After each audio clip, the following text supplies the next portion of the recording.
günü Qaraqaş, Qaragöz, Tıxtı xanım özünə dost axtarmağa qərar verdi. O özünə çiçək ləçəklərindən ətək, fındıq qabıqlarında ayaqqabı düzəltdi. Üzünü yarpaqların şiiri ilə yuyub, gözünə sürmə çəkib yola düşdü.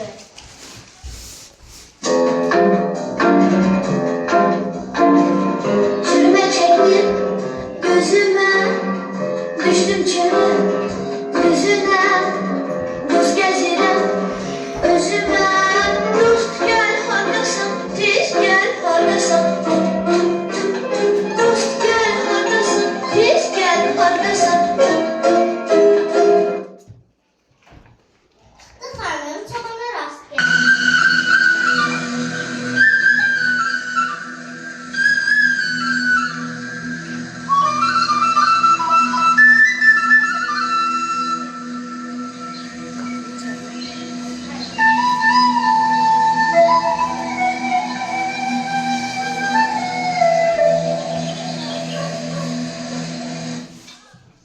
Qaragöz, ey bura bax, qara üzünsən, mən Saksıray xanımam, donu Qaray xanımam. Hara belə, zərə belə, cürə belə, sənə nə var, hara belə, özümə dost axtarıram, gəl biz dost olaq. Tıxtı xanım fikrə gedib biraz düşündü. İşte birdən açıqlandırsam səni, nəyə vurarsan məni? Siz bir buna bakın ha, bunun dostluğuna bakın. Baktım baktım, güzgüya, baktım baktım, özgüya. Korktum korktum, özgüya. Ah güzeline, ah güzeline. Ah güzeline, ah güzeline. Tıxtı xanım Türkiyə rast gəldi. Nazlı xanım, Duzlu xanım, hara belə? Zərə belə, cürə belə, sənə nə var, hara belə, özümə dost axtarıram. Dost axtarırsan, gəl biz dost olaq. Tıxtı xanım biraz fikirləşdi. İşte birdən açıqlandırsam səni, nəyə vurarsan məni? Salam sənin işin ağzına, deyəzələ.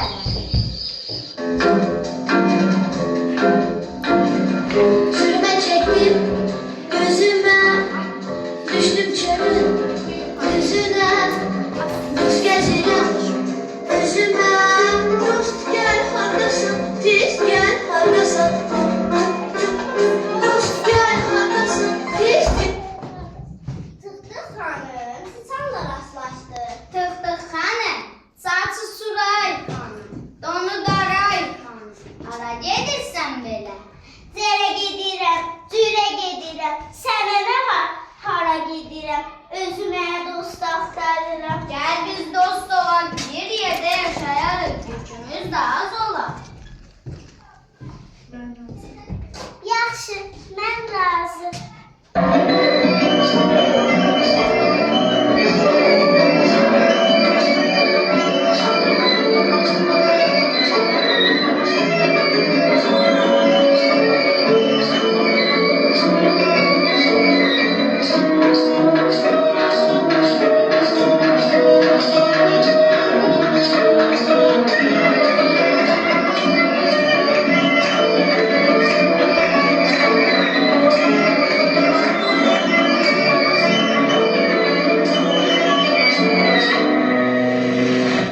Səhəri gün o xan evində toy idi. Xam pişirir, bəzi bebişir, qoy gedim əlimə çiçəndən gətirim dartınlar üçün. Bəs mən? Ora getmək xətalıdır, sən evdə qal. Tıxtı xanım çox kədərli idi. O yaman dartırdı. Birdən yadına düşdü ki, gedib